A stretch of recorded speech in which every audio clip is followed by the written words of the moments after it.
Hey, welcome to Raven Rants. This is your girl, Raven the Serial Poet. I'm coming to y'all, and today is May the 8th, 2020, and it is 10:28 in the morning.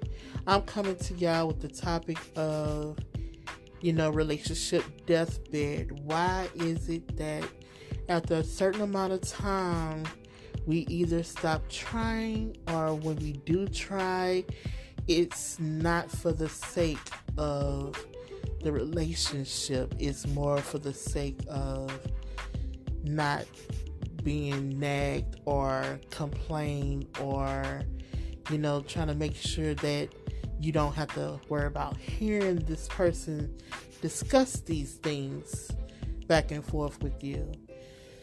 So I'm going to open up the discussion right now, and, you can feel free to share this podcast or, respond to it, or whatever you decide to do.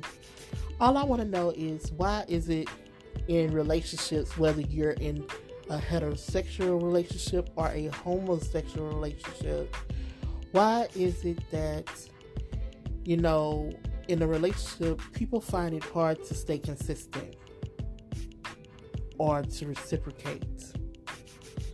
Why is that?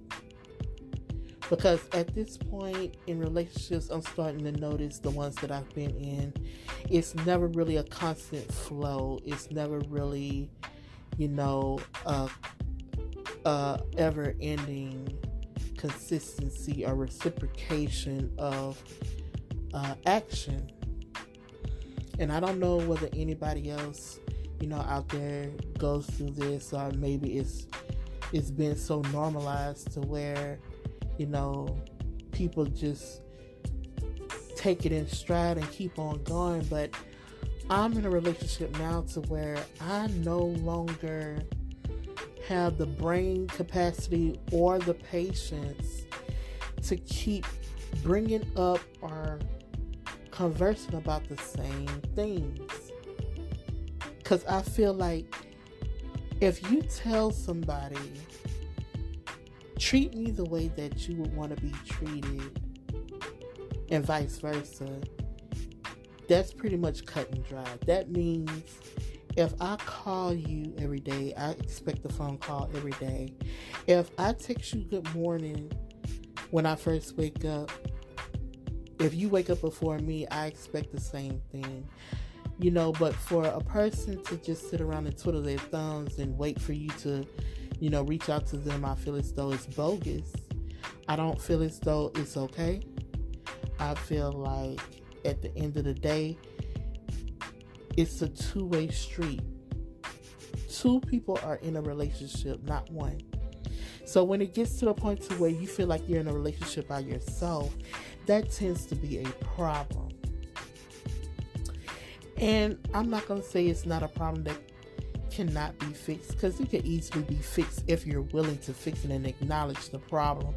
But the problem is that nowadays in relationships, people are so quick to say, what are you talking about? Why are you overreacting? Why are you being dramatic?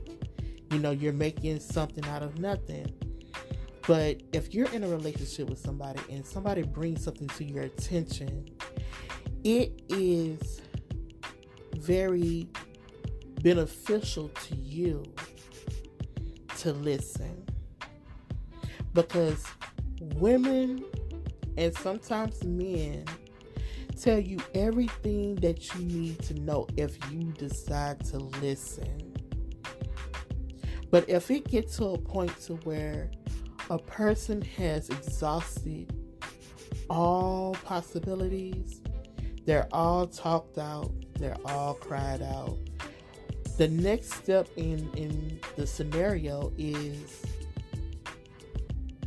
you will end up in a relationship deathbed. And the reason why I call it a relationship deathbed is because originally it was called a lesbian deathbed. That's where you become so complacent in a relationship to where y'all are like two ships passing in the night, and Y'all no longer talking. The intimacy is no longer there.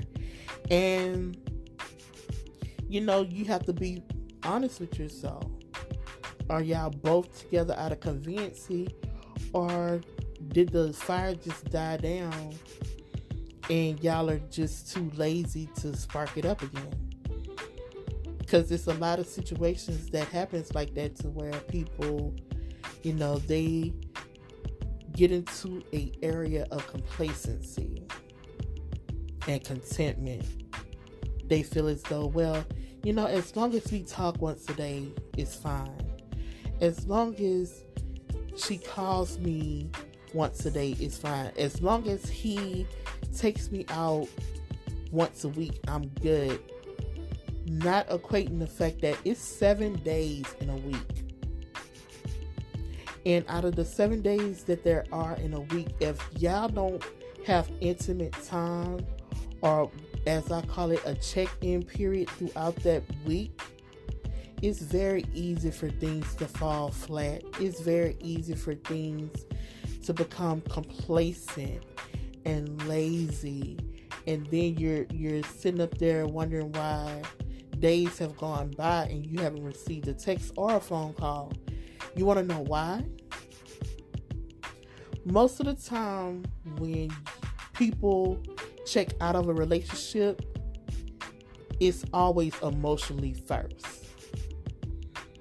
Because they be like, oh, well, shoot. If I'm sitting up here and I'm pouring all my feelings and emotion into this person, and the moment that I bring something to their attention, they're making light out of it, they're making light of the situation, then that's when it becomes a problem. And so they like, well, if they feel as though we don't need to fix anything, and if they feel as though nothing is broken, then I'm going to have to show them better than I could tell them. And in a lot of situations, it ends up like that, unfortunately. And then it gets to the point to where you have to ask yourself a question. And I want everybody that sit up there and listen to this podcast to ask yourself this question. Am I the complacent one in the relationship? Am I doing all that there is to do to make my relationship grow and flourish? Or am I the lazy one that basically don't see what the big deal is and there's nothing to be fixed? You're one or the other.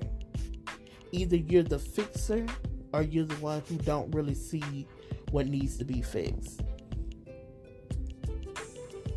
Because in a lot of cases, the fixer is the one that basically listens to the conversation, listens to the concerns and the issues, and take the time to make the necessary adjustments to fix the situation or the issue. Now it's the other, the ones that don't see what is broken, that's going about their day, they're in their own little bubble, nothing is wrong. You can sit up there and tell them that, oh, I dropped a plate on the floor and it's broken. And they will step right over it and be like, I don't see no broken plate on the floor. People like that are people that will sit up there and they will ride the relationship until you get tired. And when I say you, I mean the fixers, the ones that don't mind putting the work in to fix what's broken. You can't be unequally yoked and expect for the relationship not to end up on a deathbed of emotions. It doesn't work that way. Well, it could, but one of you are going to be miserable. One or the other is going to be miserable if you're unequally yoked. It's almost to the point to where you have to question, why am I with this person? And if you are ever in a situation or a relationship to where you question, why are you with someone, or why y'all are even together, or like Deborah Cox say, you're not supposed to be here. How did you get here? That's when you really have to evaluate how things is going to play out and how much time are you willing to waste. Because trust and believe, if you're in a relationship and the entire time you feel like you're bringing everything to the attention of the person that you with, and that person doesn't acknowledge it, trust me when I say you're in a relationship by yourself. It's sad, but that's the truth. You have to acknowledge it. You have to embrace it. And by doing so, it's going to bring you to a point to where you're going to realize that, you know what, I no longer want to be here. I no longer want to be with you. Because you're emotionally, mentally, and physically draining me. I'm going to tell you when you can get to your boiling point. I'm going to tell you when you're officially tired. And I'm not speaking by any means, for anybody. I'm speaking for myself. And if you relate, by all means, take my advice that I'm about to give you. If you ever get to a point to where it no longer concerns you or bothers you or upsets you when you don't hear from the person that you're with, that's when you know you have officially checked out of the relationship, and by all means you need to exit stage left and not waste any more of your time. Because trust me when I say it would never end well. It never does. And so you can take my advice or not take my advice. But I would tell you this. If you've been in a relationship more than a year and you've brought something to the attention of the person that you're with more than 3 times, and they have still yet to fix what it is that concerns you, you're wasting your time. That means they didn't even listen to you the first time you brought it up. So why are you keep bringing it up to them? And never believe the whole, oh, well, I'm trying and I'm trying. Trying is bullshit. Trying is honestly bullshit. Trying is like seeing a pile of dog feces in the grass and trying not to step in it. But the moment that you lose sight of it, what do you always end up doing? You step directly in it every time. So don't ever believe someone when they say, oh, I'm trying to make a change. Oh, you just have to be patient with me. It's a difference between being patient for someone and being a fool for someone. And you must know the difference. Because when you're a fool for someone and you see and feel yourself becoming frustrated and there's more arguments than there is good moments, or if it's more bad times than good times, you have officially reached the end of your rope. And all you have to do is let go. But hey, you don't have to listen to me, because at the end of the day, I'm just a stranger right here on my podcast giving advice and ranting, which is why I call this Raven's Rants. But I'm going to leave you with this. And after every Raven rant, podcast, I'm going to leave you with a thought of the day. If you go to sleep next to someone and wake up next to that same individual, and y'all never acknowledge each other throughout your day or week, there's a stranger in your house and you might want to figure out how to get them out. I'm just saying. So with that being said, this has been Raven Rants. Thank you for your time. I hope you enjoyed this podcast. This is the first of many that will come.